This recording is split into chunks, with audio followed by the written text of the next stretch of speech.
there's all these stories about, guys over in Macedonia who are running these fake news sites. Number 24 is content farms in Macedonia. Бидејќи ако се направи грешка, таа ќе биде кобна. Нема враќање назад.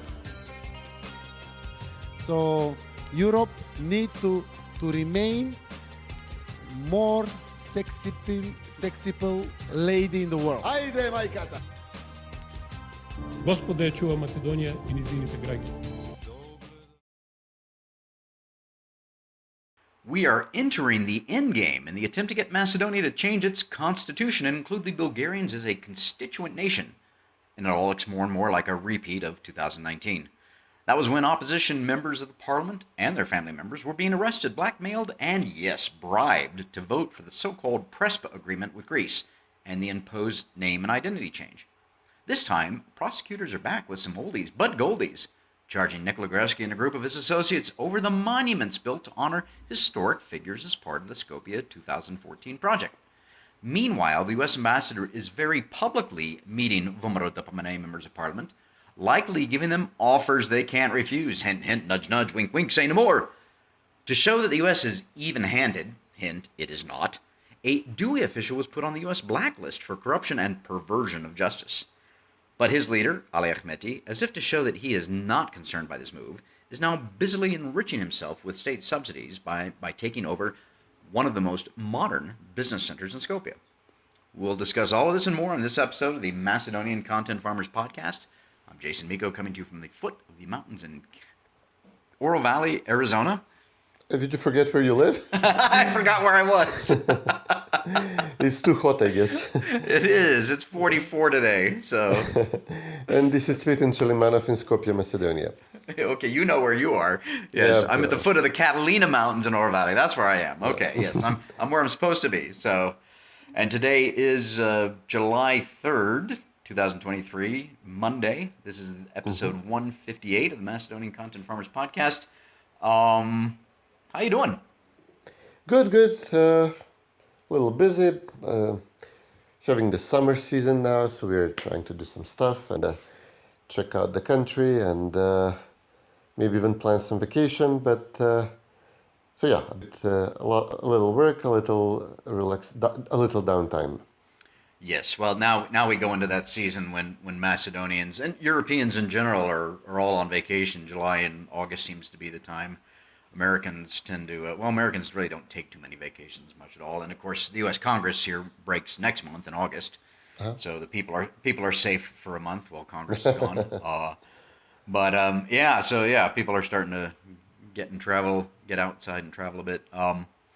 Even so, as I mentioned in the monologue here, the work of government, at least in Macedonia, goes on. And in this case, the work of government is to force a new change to the Constitution, something we've been talking about repeatedly over the past year plus. That's the Bulgarian demand that the Constitution has changed yet, once again, to include Bulgarians as a constituent nation. So in terms of process and the timeline on this, this has to be done by early fall, late summer? Yeah, but it has to start What's the timeline? about now, if they want to have it in Parliament by fall. I think November was the latest. And do we know what the actual proposed amendments actually say, the wording?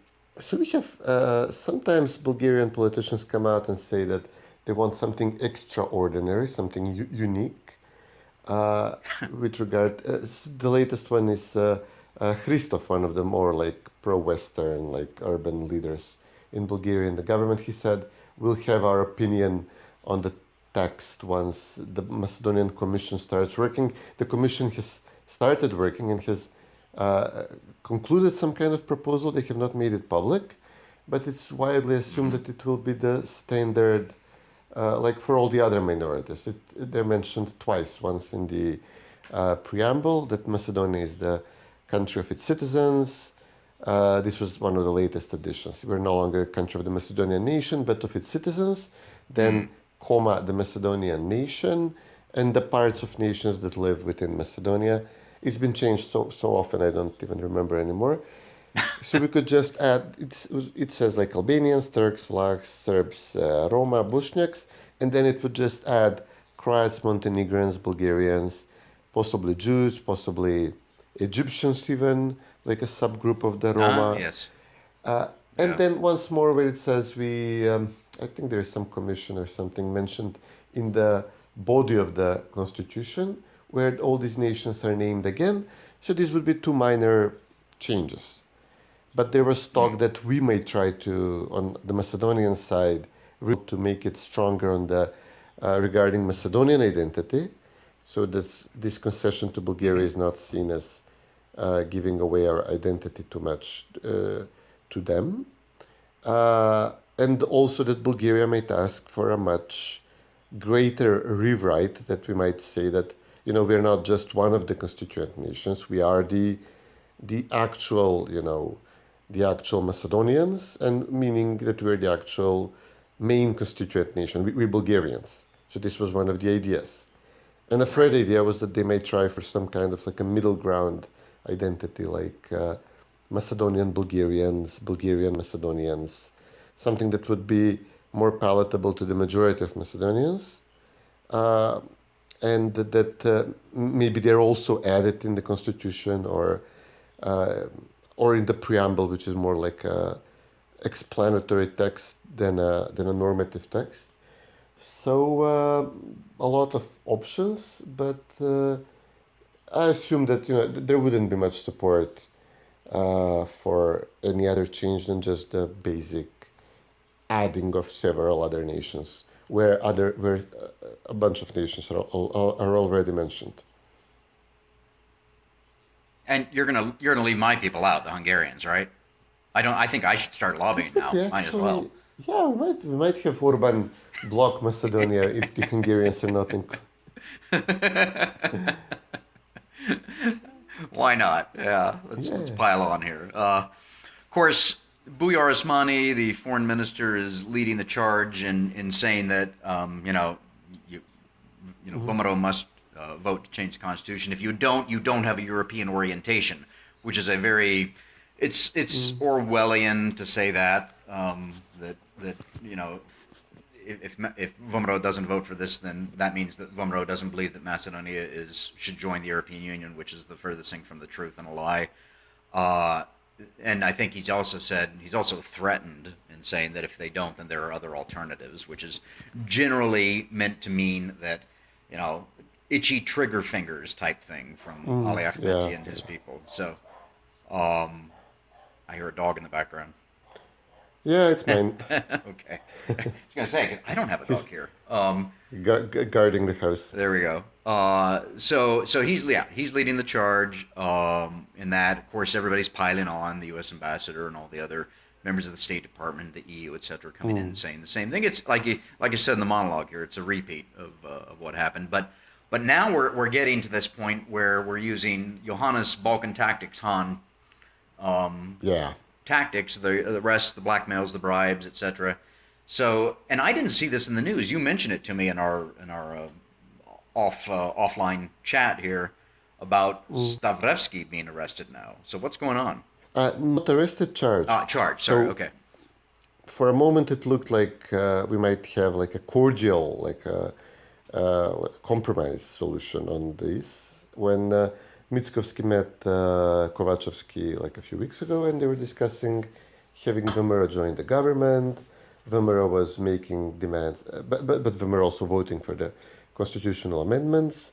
VMRO said yes, but if we water them down, if Bulgaria also makes concessions, if we make them active, go into effect once we join the EU, not during the negotiations, so Bulgaria does not feel tempted to use the constitutional amendments and the inclusion of the Bulgarians in the constitution as to back up its demand for rewriting history and making more demands, turning the accession process into like this huge, never-ending list of demands that would poison relations and lead to 1,000 vetoes during the process. So this was going to be like an attempt to make good, to make peace, to make the changes in a way which will be nice and fluffy and would be welcomed by the EU and, would look like civilized. I commented at the time that I don't want this because obviously this is, I wouldn't even say Bulgarian, this is Western blackmail and pressure on Macedonia like Prespa was.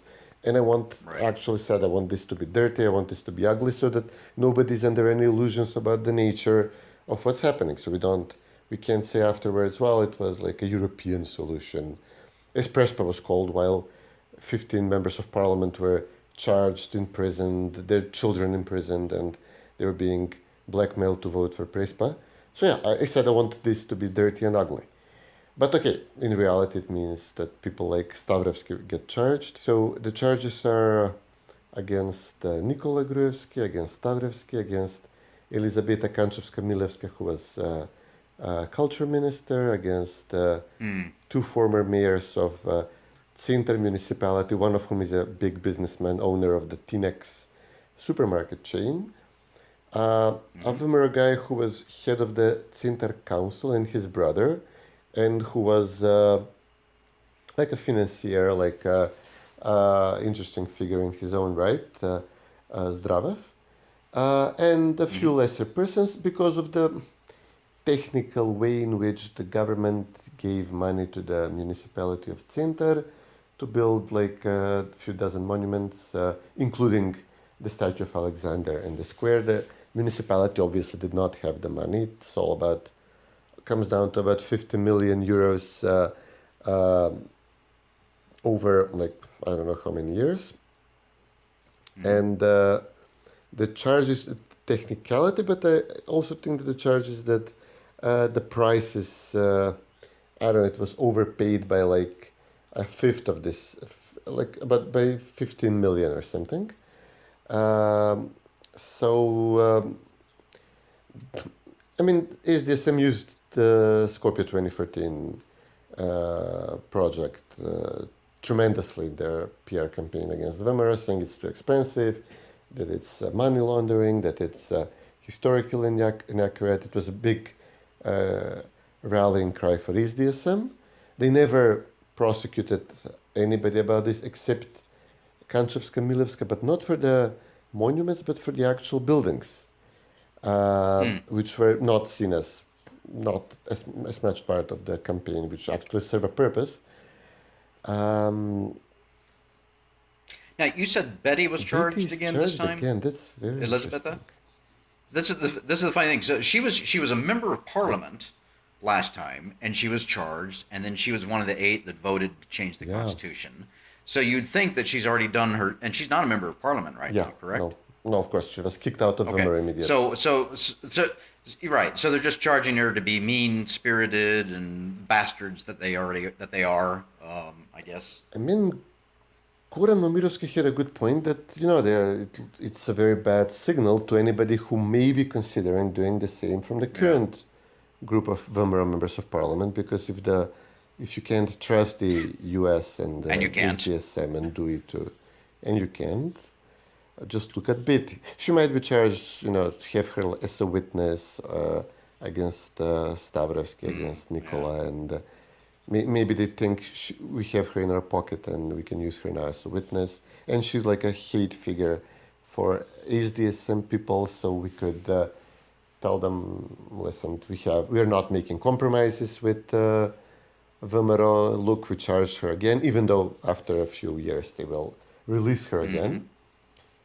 If these charges serve the purpose of pressuring VMRO people. So Stavrevsky is the only person here who is active in VMRO at the moment, and he's not super active. He's like some kind of a coordinator for municipal activities.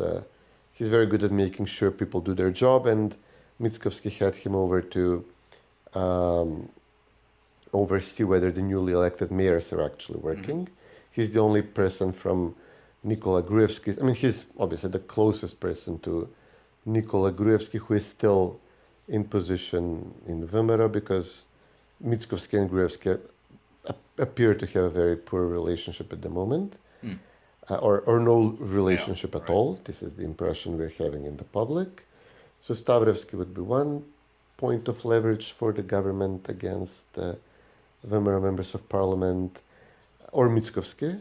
Another would be Vladimir Todorovic, the former mayor of Centar, who owns the Tinex markets, who is allegedly still funding the party, even though he already faced a lot of blackmail and pressure and extortion by SDSM. So one thinking was that maybe he's being charged to force him to sell the supermarkets to a company from Kosovo, which is a very popular, DUI and Albanian parties are absolutely rejoicing in their position of power over SDSM, and they're using it for financial gain. And we had a Macedonian company, a smaller chain of markets recently bought by a Kosovar chain. We have a Kosovar chain expanding across Skopje a lot. So this could be part of the thinking. But also it's another bad sign is that we are again prosecuting people for historical monuments at a time when Bulgaria is obviously telling us, listen, you rewrite your history according to our positions. After VMRO were completely vindicated, when they told SDSM, do not attack the historical elements, you will gain no respect from Greece or from Bulgaria, from our neighbors. We'll have to make more concessions. These countries can't believe their luck, or have worked very hard to have people like you installed in position of power in Macedonia, and you are weakening our position as a nation. And and at the moment when we are again facing similar demands from Bulgaria, and when VMRO has been vindicated, SDSM is again prosecuting people for building monuments to historical figures, including people claimed by Bulgaria. Bulgaria can say, listen, you're falsely claiming that Tsar Samuel is Macedonian king, and we now have evidence, you're the people who put his monument in Skopje are now being charged and are going to prison. So that means we are right in our positions. Yeah. I mean, it's again increasing their appetite because they see SDSM is weak on Macedonian national identity issues. So it's another problem with the charges. Yeah.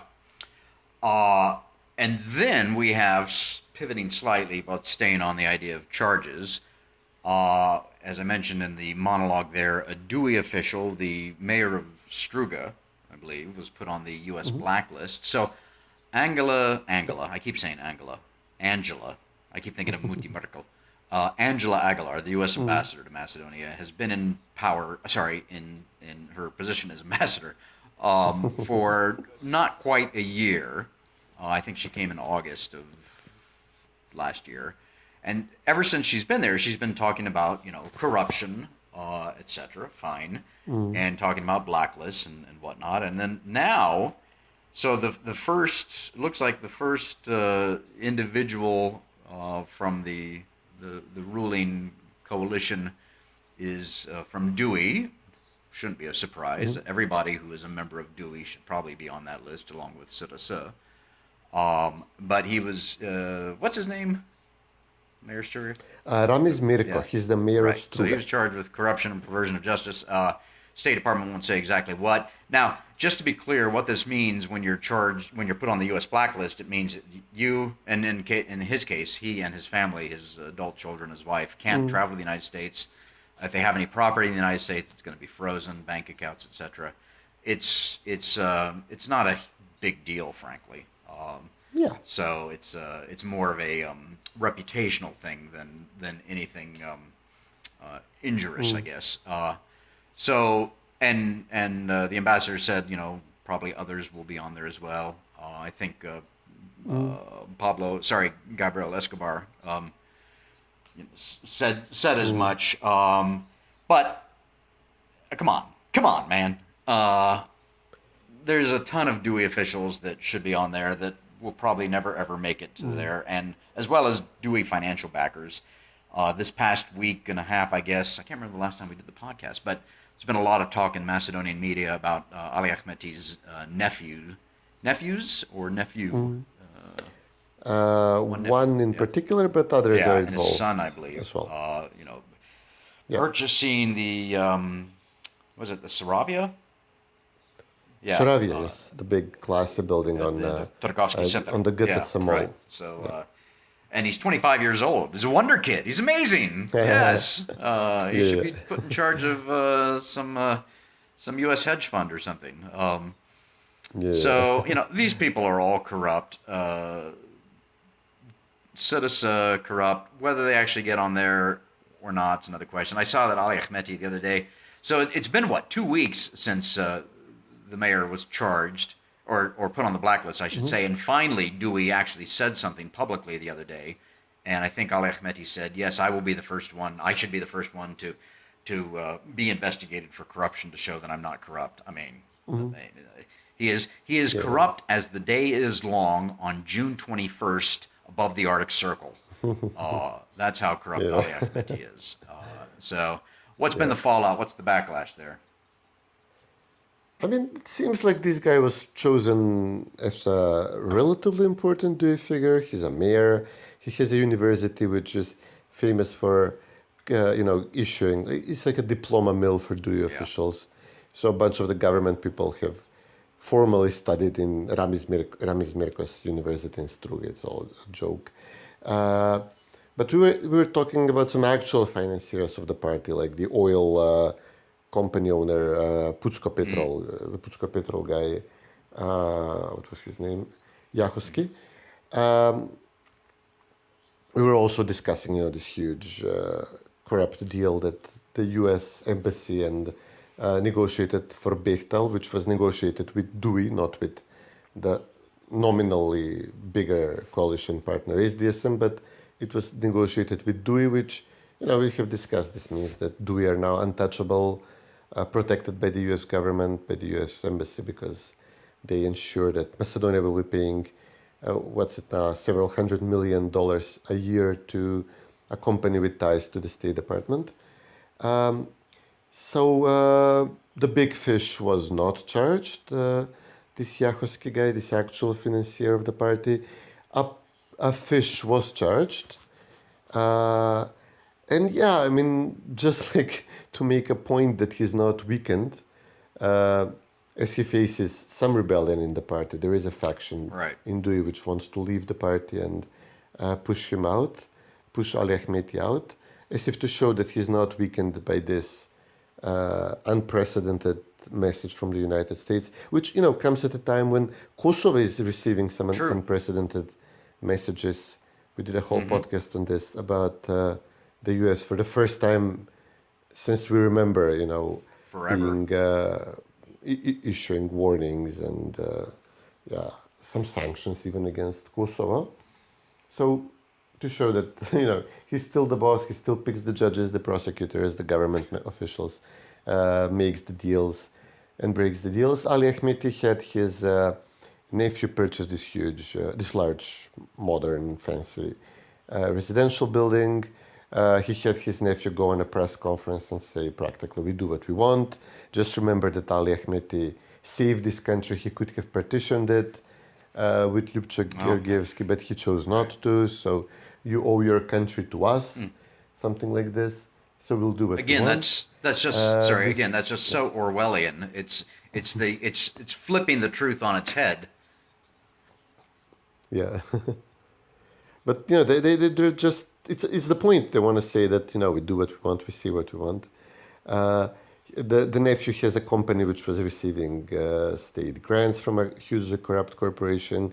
He's been receiving permits to build like green energy plants, which are notoriously also corrupt, because the government is paying you for all your production under inflated energy prices.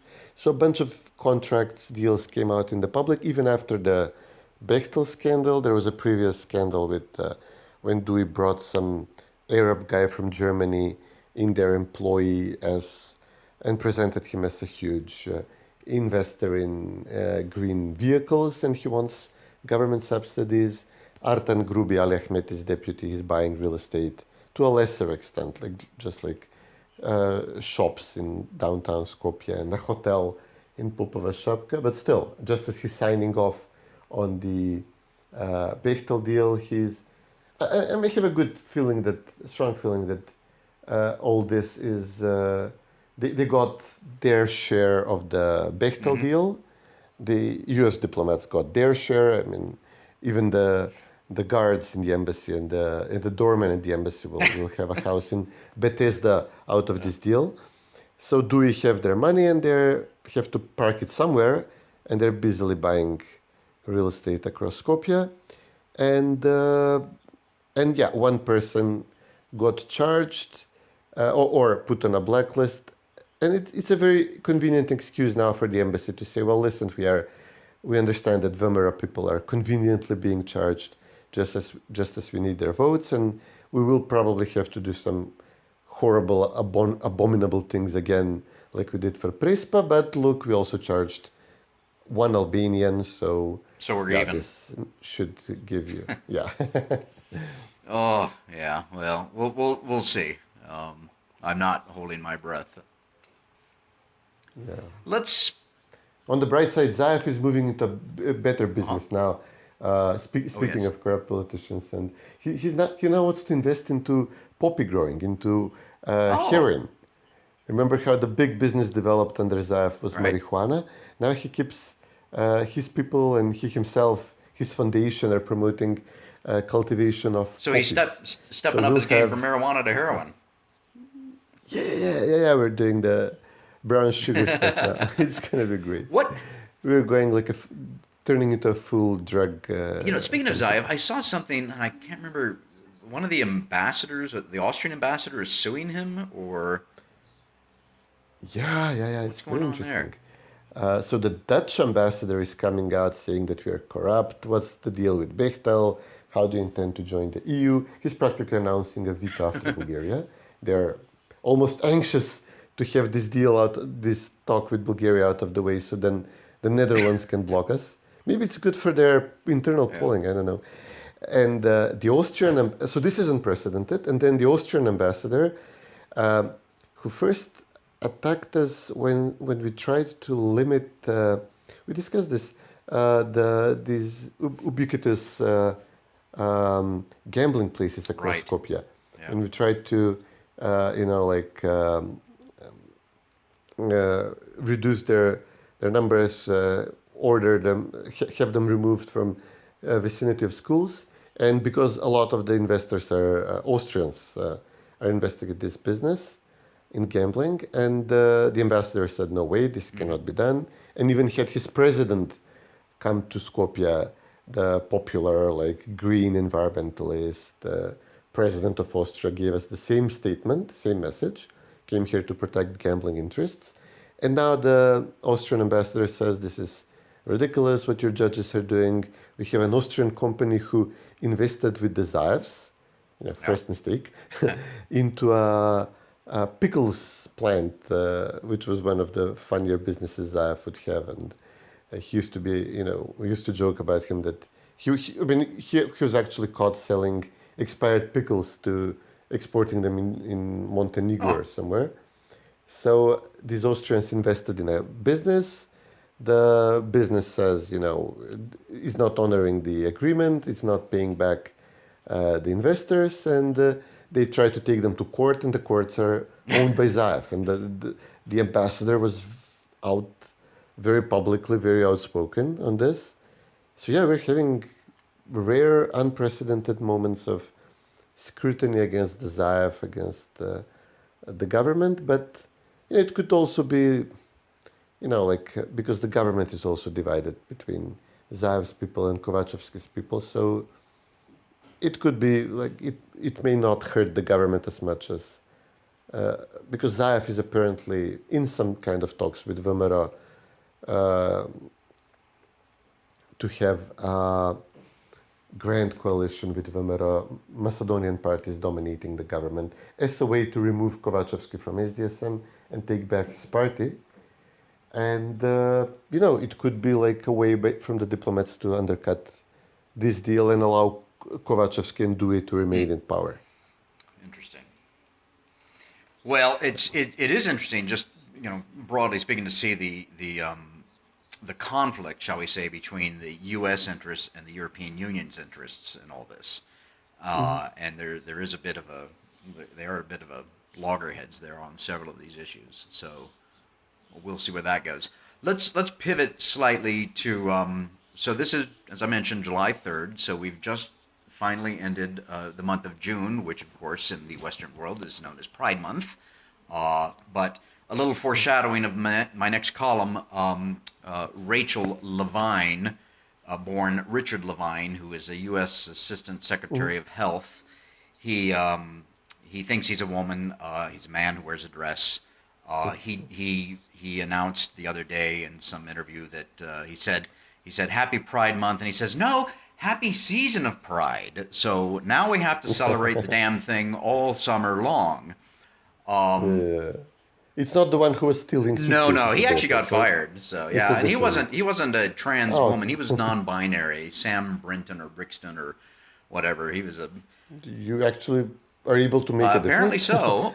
Apparently so. But that transitions, no pun intended, to our next topic, and that of this Pride season, and the government of Macedonia is preparing 2 laws that have to do with gender and identity and God knows what. And again, going back to a slight preview of my upcoming column, their big mantra is love, which is really, it's a lazy argument. It's insipid. It's stupid. It's banal. If love is love, then a 16-year-old girl and a 29-year-old man should be able to sleep together, live together, or for that matter, a 29-year-old man and a 16-year-old boy, or a 16-year-old girl and a 29-year-old woman. Now, or a dog, yeah. But now, most thinking people would say, no, that's pedophilia, which is correct, it is. But so if love is love, then go ahead, let your freak flag fly. But anyway, it's a stupid argument, and I'll have more to say on that in my column. But so the government is putting together 2 bills, and we don't know exactly what those bills say. The Macedonian Orthodox Church, Archbishop Stefan, came out against that. There was a rally on that the other day against that. So, of course, now the church is coming under attack from the usual leftists and progressives in Macedonia, as well as President Pendarovsky accusing the church of being influenced by Russia. Well, say what you want about Vladimir Putin, okay, and about the war, etc. But the Russian Orthodox Church believes the same thing as the Macedonian Orthodox Church, which believes the same thing that most of humanity has believed since the dawn of time, that a marriage is between a man and a woman. I mean, even the pagan Romans did not support same-sex unions or marriages, and there was marriage as an ancient institution. So they were pagan Romans didn't, and marriage being between a man and a woman has been, that's the defining institution of mankind until 15 minutes ago, apparently. So now Pendarovsky, probably being encouraged by the U.S. Embassy to attack the church on this front, is coming under attack.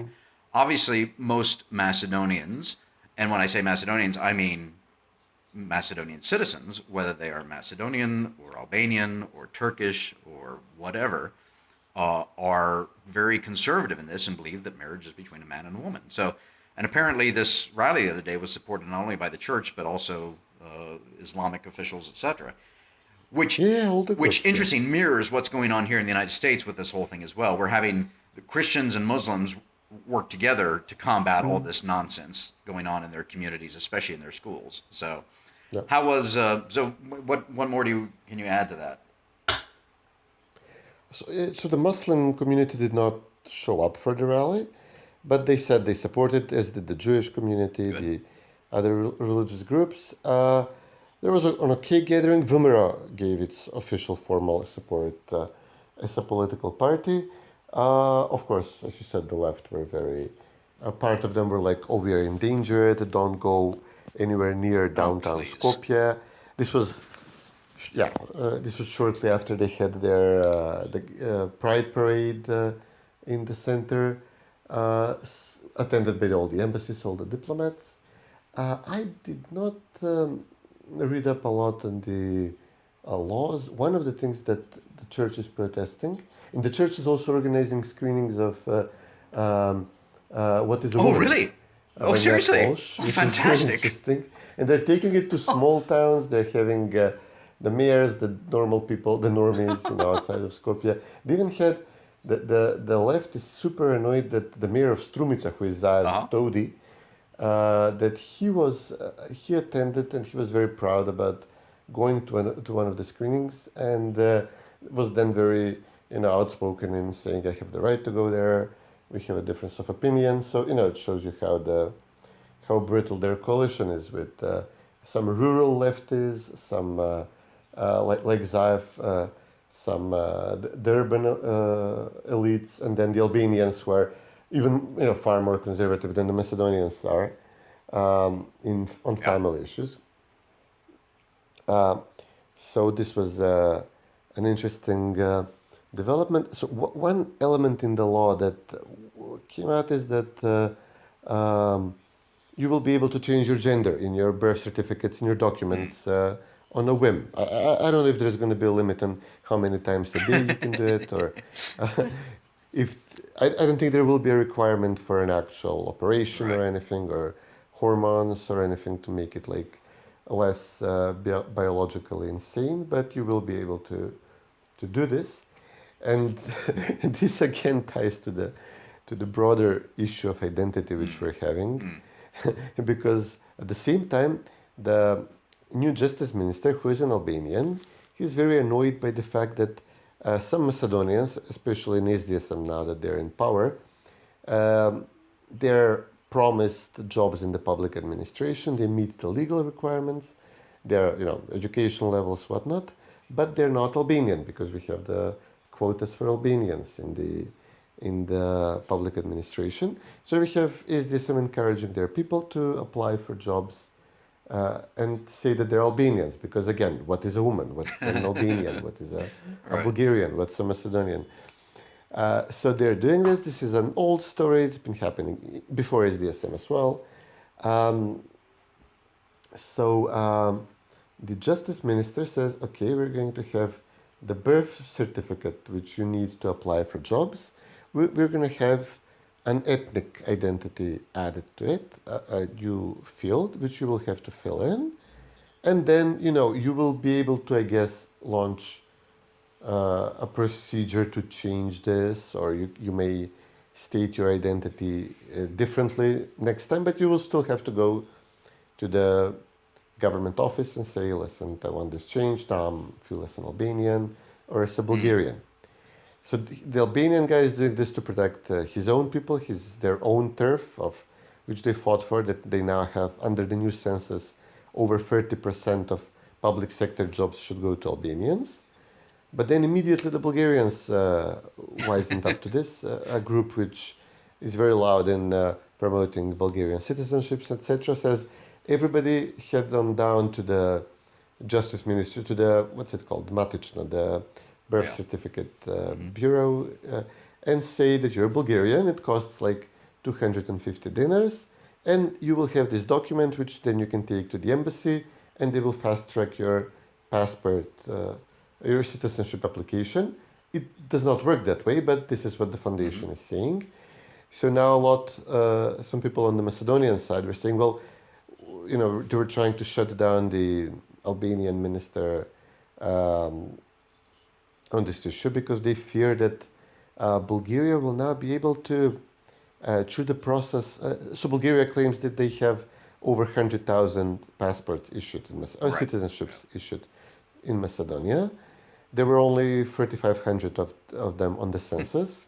Bulgaria says this is because of the unprecedented intimidation atmosphere, burning of clubs and the hate speech in the public and discrimination.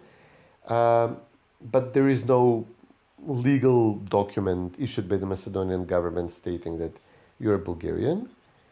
But you want to keep your Bulgarian citizenship if you're one of these 100,000 people or so, even if you're living in Germany or England. At some point, you're going to have to renew your passport. And there is talk that Bulgaria will now demand that you also submit a Macedonian birth certificate to the embassy in Skopje or to the Justice Ministry in Sofia, in which you will obviously have to have it state that you're Bulgarian. So then very easily this, because we are trying to change the documents for the gays and then for the Albanians, and now we're getting to a position that that Bulgaria will have Macedonian government issued documents that will prove that they have 100,000 or so people, not just 3,500. And then once you have 100,000 Bulgarians proven, verified, bona fide in Macedonia, then obviously the government will demand similar quotas to the Albanians in public sector employment, which may actually lead to a cycle of more and more Macedonians declaring as Bulgarians to fill in this quota. So, yeah, it's a very interesting development now, and all the identity issues coming We just together. got rid of affirmative action here. Our Supreme Court, we had a series of... So, quick aside, just to prove that, yes, conservatives can win, and this is a conservative podcast, we had a number of Supreme Court victories for Yep. conservative life, conservative philosophy, conservative worldview, and one of those was striking down affirmative action. And here you are, adding to your affirmative action plate there. Yeah, so anyway, yeah. Oh well, okay. We will watch the space, as they say. Yeah, it's a very, very fun development here. There is no coordination in the government. They did not think this through, obviously, and the Albanian ministers do what they want, do as they please, and immediately we have a whole new set of unintended consequences coming from their ideology of relativizing identity. Identity is a social construct. Gender is a social construct. Marriage is a social construct. Reality is a social belonging. construct. Exactly. Yeah. So, yes. and it keeps punching them in the face as they try to mess with reality. It's beautiful. Okay. Well, let's do this. That's we're almost at 45 minutes here, so I think that's a good that's a good wrap. Decent. Yeah, we'll gather again in a couple of weeks, I think, and see where we are with everything. And as we mentioned at the beginning, top of the podcast, this is summer, so people are traveling. Not a whole lot's going on, but we'll follow it and report back to our listeners on all things Macedonian. Yeah, we'll do an emergency pod once the members of parliament start getting arrested. We had the ambassador and the deputy ambassador. They're now inviting VMRO members of parliament, which is very rare. In public, they're posting pictures. We are now meeting all the women members of parliament, and this, of course, includes VMRO. Then we are having specifically a select group of VMRO members of parliament. So they're obviously working, softening them up. And somebody will, go to prison. Of course. I mean, that's a given. It's stated in the contract between Citisa Dewey and the U.S. Embassy. So Yeah, and we'll see. I mean, we're at very close to the end game, so we'll have some very interesting developments. the end is coming. It's going to be awesome. Yeah. But don't worry, Exactly. to add a dose of crushing morosity, as John Podorz from the Commentary Podcast says, everybody else is going down too. Yeah, yeah. If they blow up the That's nuclear true. plant, Yeah. Oh well. that's Like my plastic equalized. surgeon always said, if you got to go with a smile. Yeah, All right, Cvetin, that's a good wrap. Good talking to you. yeah. Okay, buddy. Yep. Till take next care. time. Yep. Take care. Bye.